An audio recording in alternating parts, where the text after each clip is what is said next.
So I set out to design some primers.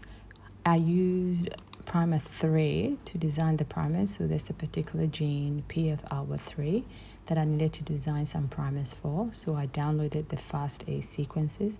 FASTA sequences just meaning that there's a header. The structure of it is that there's a header that tells you what it is, and then the nucleotide sequences. So once I designed the primers, I also, just to confirm, looked into the literature to see what people had reported as primers for this particular gene. So once I got that, I just wanted to go back and realign the primers to the gene, the sequences of the gene, so that I could see where it binds, because I found it in the literature. And I also wanted to bind my sequences to my primers that I designed in primer 3 to the sequences. And to my surprise, using Primer Blast, I was not able to align the primers to the gene sequence. So here you see it's reporting several errors from the sequences, saying an exception error. So I thought, maybe... Initially, I had pasted the sequences without the header, which makes it a FASTA file. So I just went back to include the header to see if that was the reason why I wasn't able to get the alignment. I still had the error.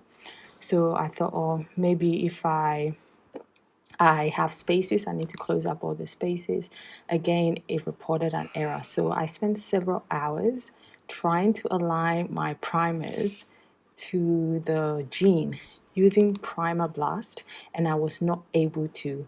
To my surprise, I used like this low-tech tool. So just a Word document, the search and find function in Word was able to, first of all, you put the sequences of the gene on the page as FASTA or as just the sequences.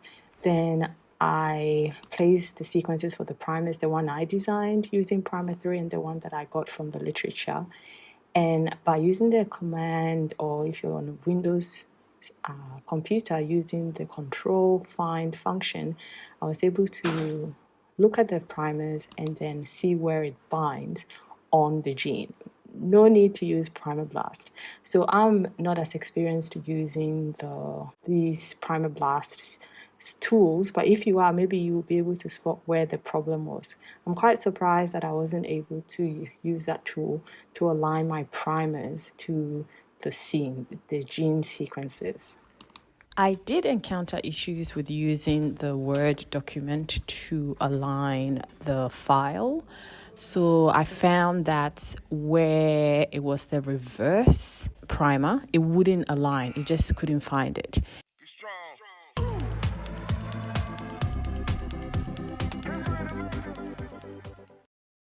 And so what I had to do was to use a tool called reverse complement in order to convert it back to its original sequence on the gene, which was something I don't know if that was also contributing to the Primer Blast not finding it. But anyway, I had to go to reverse complement and revert it back to its original sequence, and then it was able to find it.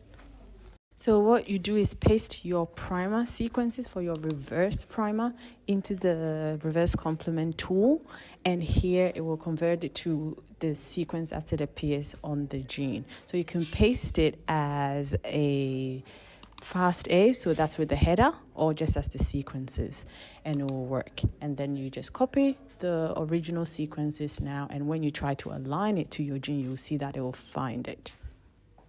Why does it revert? Why do you need to reverse the sequences? Well, you know that it's aligning to a sequence that's the opposite of itself. So the G's will bind to the C's, the A to the T's. So it actually has to give you a thymine where the original sequence was an adenine, and it has to give you a guanine where the original sequence was a cytosine for the reverse primer.